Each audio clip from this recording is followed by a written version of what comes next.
সূরা আল মুজাদালা। রহমান রহিম আল্লাহ তাআলার নামে। হে রাসূল, তার কথা আল্লাহ তাআলা যথার্থই শুনেছেন যে মহিলা তার স্বামীর ব্যাপারে তোমার সাথে বাদানুবাদ করছিল এবং নিজের অসুবিধার জন্য আল্লাহর কাছেই ফরিয়াদ করে যাচ্ছিল। আসলে আল্লাহ তাআলা তোমাদের উভয়ের কথাবার্তাই শুনছেন। নিঃসন্দেহে আল্লাহ তাআলা সবকিছু শুনেন এবং সবকিছু দেখেন। তোমাদের মধ্যে যারা তাদের মায়েদের শরীরের কোনো অংশের সাথে তুলনা করে নিজ স্ত্রীদের সাথে জেহার করে, তাদের জেনে রাখা উচিত তাদের স্ত্রীরা কিন্তু কখনো তাদের মা নয়। মা তো হচ্ছে তারা যারা তাদের জন্ম দিয়েছে। এ কাজ করে তারা অন্যায় ও মিথ্যা কথাই বলে। তারপরেও আল্লাহ তাআলা হচ্ছেন মানুষের গুনাহ মোচনকারী ও পরম ক্ষমাশীল। যারা এভাবে তাদের স্ত্রীদের সাথে জেহার করে অতঃপর অনুতপ্ত হয়ে যা কিছু বলে ফেলেছে তা থেকে ফিরে আসতে চায়, তাদের জন্য বিধান হচ্ছে তাদের একে অপরকে স্পর্শ করার পূর্বে একটি দাসের মুক্তির দান করতে হবে। এই বিধানের মাধ্যমে আল্লাহ তাআলা তোমাদের করণীয় বলে দিচ্ছেন, কেননা তোমরা যা করো আল্লাহ তাআলা সে সম্পর্কে ভালোভাবেই অবগত রয়েছেন। যে ব্যক্তি মুক্তি দানের জন্য কোনো দাস পাবে না, তার বিধান হচ্ছে তাদের একে অপরকে স্পর্শ করার আগে একাধারে 2 মাসের রোজা পালন করতে হবে। স্বাস্থ্যগত কারণে যে ব্যক্তি রোজা রাখার সামর্থ্য রাখবে না, তার বিধান হচ্ছে 60 জন মিসকিনকে পেট ভরে খাওয়ানো।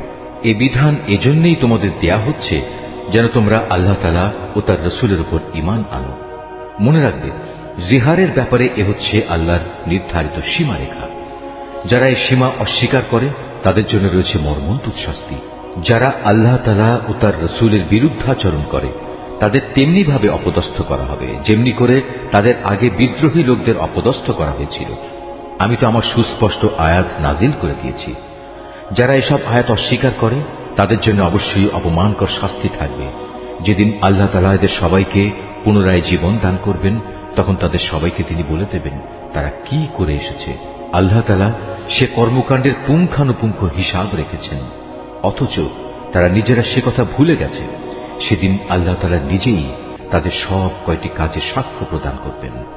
তুমি কি কখনো এটা অনুধাবন করো না যে আসমান সমূহ ও জমিনে যা কিছু আছে আল্লাহ তাআলা তা সবই জানেন?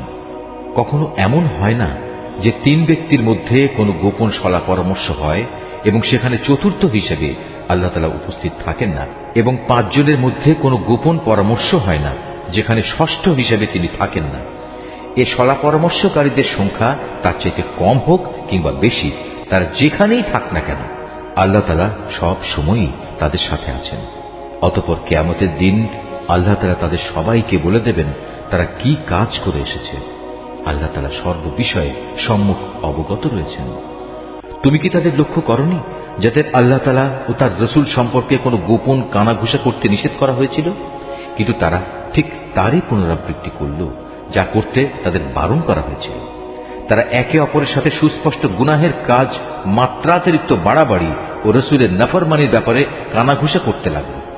অথচ এরা যখন তোমার সামনে আসে তখন তোমাকে এমন ভাবে অভিবাদন জানায় যা দিয়ে আল্লাহ তাআলাও তোমাকে অভিবাদন জানান না।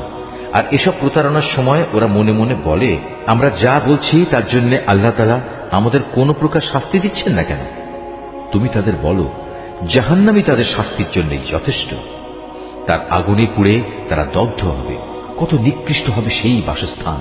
হে ঈমানদার ব্যক্তিরা, তোমরা যখন একে অপরের সাথে গোপনে কোনো কথা বলো তখন কখনো কোনো পাপাচার, সীমালঙ্ঘন ও রাসূলের বিরোধিতা সম্পর্কিত কথা বলো না, বরং গোপনে কিছু বলতে গেলে সেখানে একে অপরকে ভালো কাজ ও আল্লাহকে ভয় করার কথাই বলো। সর্বোপরি সে সর্বময় ক্ষমতার মালিক আল্লাহকে ভয় করো, যার সামনে একদিন তোমাদের সবাইকে সমবেত করা হবে। আসলে এদের গোপন সলা পরামর্শ তো হচ্ছে একটা শয়তানি প্ররোচনা, যার একমাত্র উদ্দেশ্য হচ্ছে ঈমানদার লোকদের কষ্ট দেয়া। অথচ এরা জানে না আল্লাহ তাআলার ইচ্ছা ব্যতি রেখে তারা ঈমানদারদের বিন্দু মাত্র কোনো ক্ষতি সাধন করতে পারবে না। তাই ঈমানদারদের উচিত হামেশা আল্লাহর উপরই নির্ভর করা। হে ঈমানদার ব্যক্তিরা, যখন মজলিস সমূহে একটু নড়ে চড়ে জায়গা প্রশস্ত করে দিতে তোমাদের বলা হয় তখন তোমরা জায়গা প্রশস্ত করে দিও। তাহলে আল্লাহ তাআলাও তোমাদের জন্য জান্নাতে এভাবে জায়গা প্রশস্ত করে দেবেন। আবার কখনো যদি জায়গা ছেড়ে উঠে দাঁড়াতে বলা হয় তাহলে উঠে দাঁড়িয়ে যেও। তোমাদের মধ্যে যারা ঈমান এনেছে এবং যাদের আল্লাহর পক্ষ থেকে জ্ঞান দেয়া হয়েছে, আল্লাহ তাআলা অবশ্যই কিয়ামতের দিন তাদের মহামর্যাদা দান করবেন। তোমরা যা কিছু করো আল্লাহ তাআলা সে ব্যাপারে পূর্ণ খবর রাখেন। হে ঈমানদার ব্যক্তিরা, তোমরা যদি কখনো রাসূলের সাথে একাকী কোনো কথা বলতে চাও, তাহলে অপ্রয়োজনীয় কথাবার্তা নিয়ন্ত্রিত করার জন্য তোমরা কিছু দান সাদকা আদায় করে নেবে। এটা তোমাদের সবার জন্য মঙ্গলজনক। রাসূলের মজলিসের পরিবেশ ভালো রাখার একটি পবিত্রতম পন্থা। অবশ্য সাদকা আদায় করার মতো তোমরা যদি কিছু না পাও, তাহলে দুশ্চিন্তা করো না, কেননা আল্লাহ তাআলা ক্ষমাশীল ও পরম দয়ালু।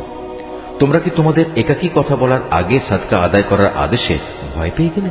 যদি তোমরা তা করতে না পারো এবং আল্লাহ তাআলা স্বীয় করুণা দ্বারা তোমাদের ক্ষমা করে দেন, তবে তোমরা নামাজ প্রতিষ্ঠা করতে থাকো, যাকাত আদায় করতে থাকো এবং সর্বকাজে সর্ববিষয়ে আল্লাহ তাআলা ও তার রাসূলের আনুগত্য করতে থাকো। তোমরা যা করছো আল্লাহ তাআলা অবশ্যই সে সম্পর্কে পূর্ণ ওয়াকিবহাল রয়েছেন। হে নবী, তুমি কি সেই সম্প্রদায়ের অবস্থা কখনো লক্ষ্য করনি যারা এমন জাতির সাথে বন্ধুত্ব পাতায় যাদের উপর আল্লাহ তাআলা অভিশাপ দিয়েছেন? এ সুযোগ সন্ধানী লোকেরা যেমন তোমাদের আপন নয়, তেমনি তারাও ওদের আপন নয়। এরা জেনে শুনে মিথ্যা শপথ করে বেড়ায়। আল্লাহ তাআলা তাদের জন্য জাহান্নামের কঠোর আযাব প্রস্তুত করে রেখেছেন। তারা যে কাজ করেছে তা ছিল জঘন্য অপরাধের কাজ। তারা তাদের মিথ্যা শপথগুলোকে নিজেদের স্বার্থ রক্ষায় ঢাল বানিয়ে দিত, আর এর আড়ালে তারা মানুষদের আল্লাহর পথ থেকে ফিরিয়ে রাখত। অতএব তাদের জন্য রয়েছে এক লাঞ্ছনাদায়ক শাস্তি। আল্লাহ তাআলার শাস্তির কাছ থেকে তাদের বাঁচানোর জন্য সেদিন তাদের ধন সম্পদ, সন্তান সন্ততি কোনোটাই কোনো কাজে আসবে না। তারা তো দোজখেরই বাসিন্দা, সেখানে তারা চিরকাল অবস্থান করবে। যেদিন আল্লাহ তাআলা তাদের সবাইকে পুনরুজ্জীবিত করবেন, আশ্চর্য, সেদিনও তারা তার সামনে এই মিথ্যা শপথ করে দায়িত্ব মুক্তির চেষ্টা করবে, যেমনি করে তারা আজ স্বার্থ সিদ্ধির জন্য তোমাদের সাথে মিথ্যা শপথ করছে। তারা ভাববে দুনিয়ার মতো সেখানেও বুঝি এর মাধ্যমে কিছু উপকার পাওয়া যাবে। হে রাসূল, তুমি এদের থেকে সাবধান থেকো, এরা মিথ্যাচারী।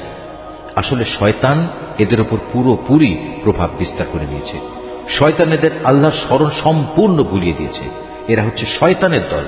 হে রাসূল, তুমি জেনে দেখো, শয়তানের দলের ধ্বংস অনিবার্য। যারা আল্লাহ তাআলা ও তার রাসূলের বিরুদ্ধাচরণ করে তারা অবশ্যই সেদিন চরম লাঞ্ছিতদের অন্তর্ভুক্ত হবে। আল্লাহ তাআলা তো এই সিদ্ধান্ত জানিয়ে দিয়েছেন যে আমি এবং আমার রাসূল অবশ্যই জয়ী হব। নিঃসন্দেহে আল্লাহ তাআলা শক্তিমান ও পরাক্রমশালী।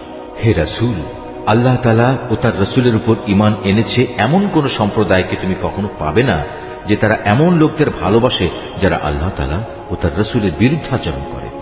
যদি সে আল্লাহ বিরোধী লোকেরা তাদের পিতা, ছেলে, ভাই কিংবা নিজেদের জাতি গোত্রের লোকও হয়, তবুও নয়।